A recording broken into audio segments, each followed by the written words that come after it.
Halo warga bumi, gimana kabar semuanya? Kopi masih enak? Pada kesempatan yang indah kali ini kami akan menceritakan sebuah film action fiksi yang rilis di tahun 1998 dengan kisah seru dan menegangkan. Film yang dibintangi oleh Abang Kurt Russell ini menceritakan sebuah organisasi militer yang melatih atau mendidik bayi-bayi sedari remaja untuk menjadi seorang tentara yang sangat handal, baik dari sisi fisik dan kecerdasannya dalam hal pertarungan dan pertempuran. Hingga suatu masa tentara-tentara lama ini digantikan dengan pasukan baru dan mereka dibuang ke planet lain.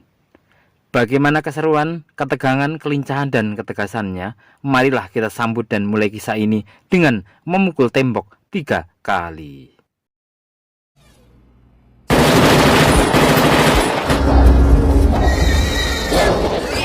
Pada tahun 1996 di Amerika dilakukan pemilihan bayi-bayi laki-laki dengan spek tinggi untuk dijadikan tentara khusus. Dan program ini dipimpin oleh Kolonel Church. Dari kecil mereka ditanamkan untuk tidak bicara kecuali diperintahkan oleh atasan atau komandannya. Dan tidak boleh ada rasa kasihan sedikit pun. Prajurit tidak butuh teman dan keluarga. Perang adalah temannya dan pasukan adalah keluarganya. Mereka dilatih fisik dan mental secara keras.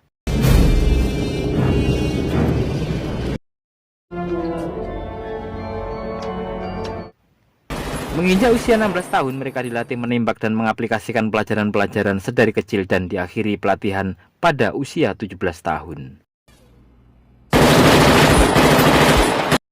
Di pelatihan ini satu prajurit dengan kemampuan di atas rata-rata yaitu Todd. Dia ditunjuk sebagai pemimpin pasukan. Saat usia 38 tahun, mereka sudah sangat matang dengan berbagai pengalaman perang di berbagai keadaan dan berbagai negara. Tahun ke-40 mereka telah bertempur di Argentina, Moon di luar angkasa. Sungguh pertempuran yang sangat-sangat dahsyat. Suatu waktu datanglah Kolonel McComb tanpa S pada Kolonel George. Dia ingin memamerkan pasukannya yang merasa lebih kuat, cepat, dan tangkas. Kemudian dua pasukan ini disiapkan berhadap-hadapan. Diawali dengan kebanggaan Kolonel McComb pada pasukannya, kemudian Kolonel McComb minta pembuktian atau pasukan ini diadu untuk melihat siapa yang lebih jagoan. Just to get you on board. Make more endurance, quicker responses, better hand-eye.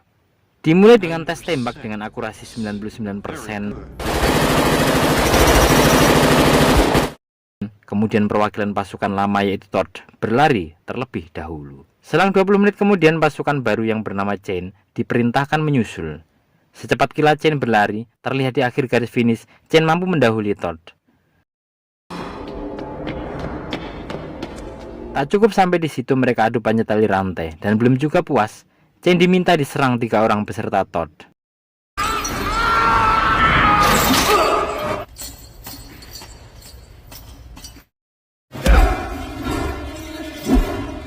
Di akhir perkelahian ini, Chain kehilangan satu mata, 2 pasukan lama tewas dan Todd terjatuh dari ketinggian.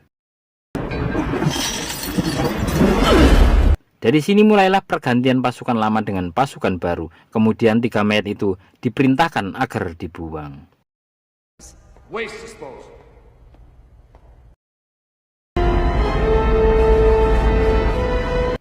Proses pembuangan mayat dilakukan keluar angkasa, yaitu di planet Arcadia. Saat pesawat tanpa awak hendak membuang muatannya, nampak Todd terbangun dan di sini Todd hanya mati suri dan sampailah Todd di planet baru itu. Kemudian Todd yang sudah dididik sebagai prajurit tangguh berusaha mencari perlindungan dan sambutan pertamanya adalah badai yang begitu mematikan.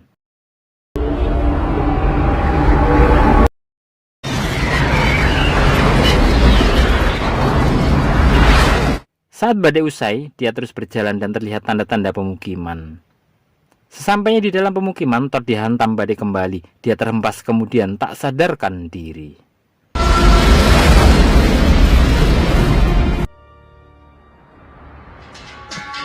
Hari itu, penduduk planet Arcadia panik dan berusaha mencari informasi apakah ada pasukan yang datang. Namun ternyata hanya Todd seorang diri. Di tempat itu juga dilakukan pertemuan dengan pimpinan warga dan diambil keputusan. Todd diterima di tempat itu. Todd ikut tinggal dan dirawat oleh Sandra, istri dari Bapak Mace.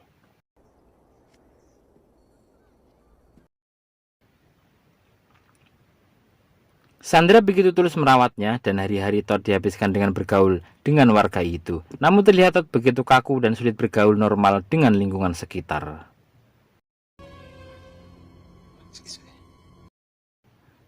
Konflik kecil dimulai saat satu warga merasa aneh dengan cara makan Todd dan kekakuan dirinya. I don't see how you cannot remember how you got here, Sergeant. I was replaced.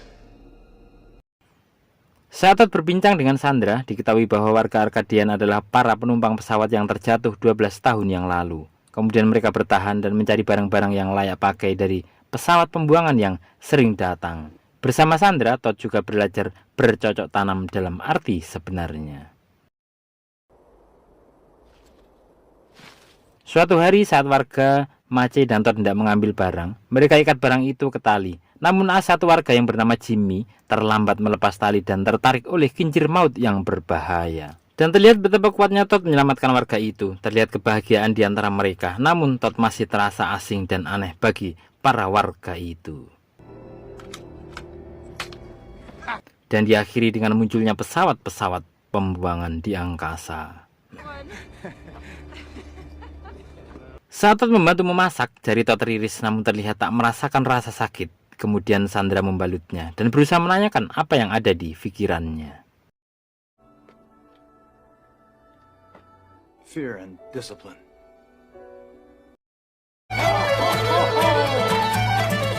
Pesta Natal tiba, terlihat kegembiraan di sana. Namun Todd terlihat mengingat masa lalunya yang begitu keras dan ganas. Dan Todd menyingkir dari tempat itu.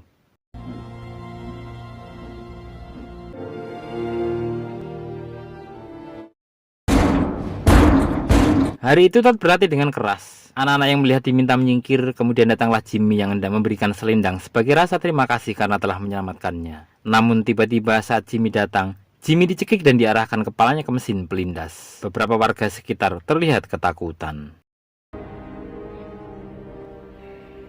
Siang itu Todd didatangi oleh Nathan, anak dari Sandra. Nathan ini tidak bisa berbicara karena pernah tergigit ular yang menyebabkan kerusakan pita suaranya. Dan tiba-tiba datanglah ular itu. Todd tak langsung membunuhnya, namun Todd melempar sepatu dan mengajarkan pada Nathan agar ular itu digepuk. Namun Nathan nampak ragu dan Mace datang melenyapkannya. Malam berikutnya dilakukan pertemuan akbar. Di pertemuan ini warga nampak ragu dan takut akan keberadaan Todd yang terlihat agak aneh, menakutkan dan ahli perang, namun tidak mampu berkomunikasi dengan baik. Dan diputuskan malam itu Todd diminta pergi. Keluarga Mace membekali Todd dengan berbagai benda.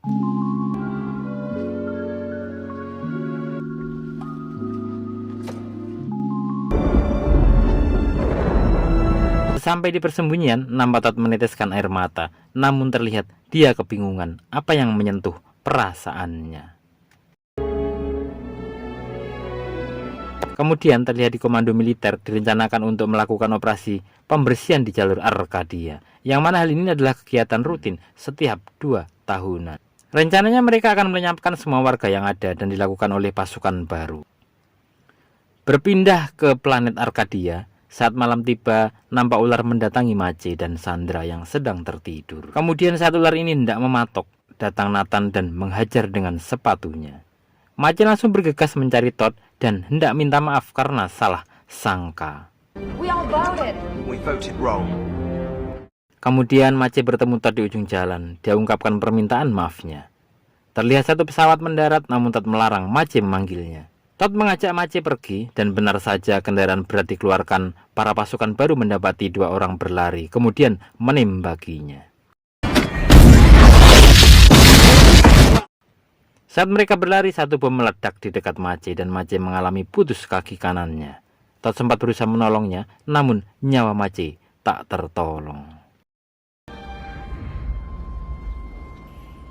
Serangan-serangan ini berlanjut ke pemukiman warga dan menewaskan beberapa warga. Warga yang bersenjata hendak melawan namun sia-sia. Senjata mereka kalah canggih.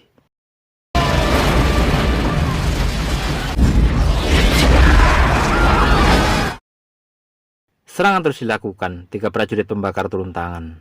Saat mereka asing menyerang warga, Todd datang dan menghabisinya. Berlanjut Todd bersama Sandra dan anak-anak di sini, Todd juga mampu menyelesaikan 2 tentara sisanya.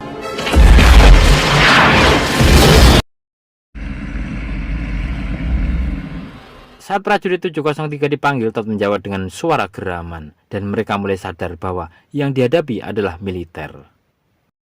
They killed him, didn't they?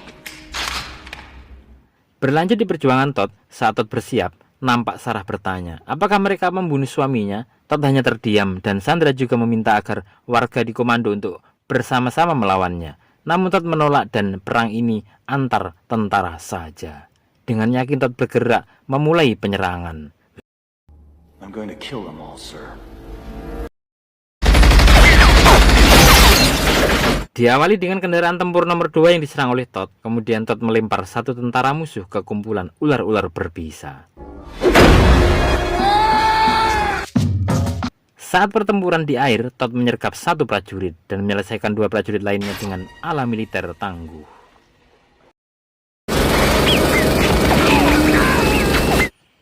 Berlanjut serangan tembakan machine gun ke pasukan musuh. Pasukan ini mendatangi titik serangan. Sesampainya di tempat itu, ternyata hanyalah jebakan, dan ledakan itu membinasakan para pasukan lawan.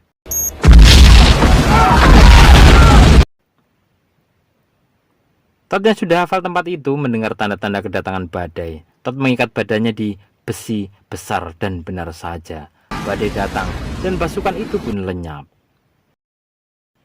Dilanjutkan pada serangan-serangan Todd ke kendaraan berat yang dikendarai Jane dengan sangat-sangat cerdik dan indah.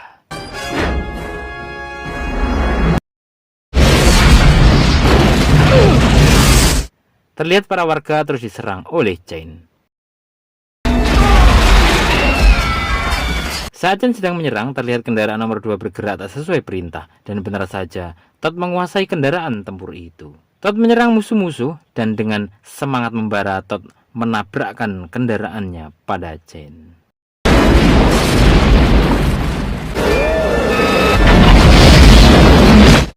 X-57's on board? Planet killers, you mean? Di pesawat kendali, Kolonel McComb meminta dipasangkan penghancur planet untuk membinasakan mereka. Kemudian dipasanglah bom itu dan disetting untuk ledakan dalam jarak 24 menit. Terlihat Jane berusaha bangkit dan menggunakan obat doping atau penguat dengan meminum dan menyuntikkannya. Saat itu terlihat Todd hendak menyelamatkan Sandra dan Nathan, namun baru beberapa langkah Todd melihat gerakan Jane. Dan pertemuan kedua itu pun terjadi. 2 tentara yang sangat kuat dan agresif ini bertemu. Todd menyerang dan terlihat Jane mampu membalas dan menghajar Todd. Namun dengan pengalaman tinggi, Todd mengalihkan perhatian Jane. Kemudian dengan baling-baling heli, Jane pun dilukainya. Kemudian diakhiri dengan gaya Khabib Nurmagomedov, yaitu rear neck choke tanpa wasit yang sangat mematikan.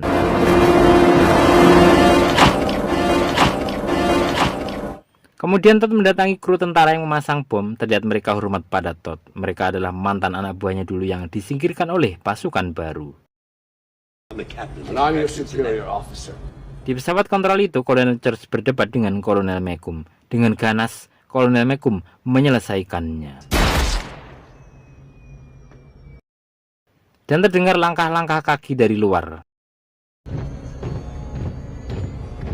Saat mereka mengeceknya, ternyata Todd sudah masuk ke pesawat itu. Kemudian mereka dikeluarkan dari pesawat dan pesawat mulai berangkat. Saat kolonel dan 2 krunya hendak mematikan bom itu, terlihat mereka begitu gegabah dan salah pencet. Kemudian ledakan pun tak terhindarkan. Pesawat yang dikendalikan Todd terus bergerak menjauhi ledakan dan selamatlah mereka. Target dari penerbangan ini adalah ke Trinity Moon. Kemudian datanglah Nathan yang meminta digendong oleh Todd. Nampak para anak buahnya heran, dan dengan digendongnya Nathan oleh Todd, film pun ending. Sungguh film yang memberikan gambaran sebuah kehidupan masa kecil akan mampu mempengaruhi kedewasaan kita. Semangat juang pantang menyerah pada akhirnya akan memberikan hasil positif. Sekian dari kami undur diri dan wassalamualaikum warahmatullahi wabarakatuh. Kami undur diri.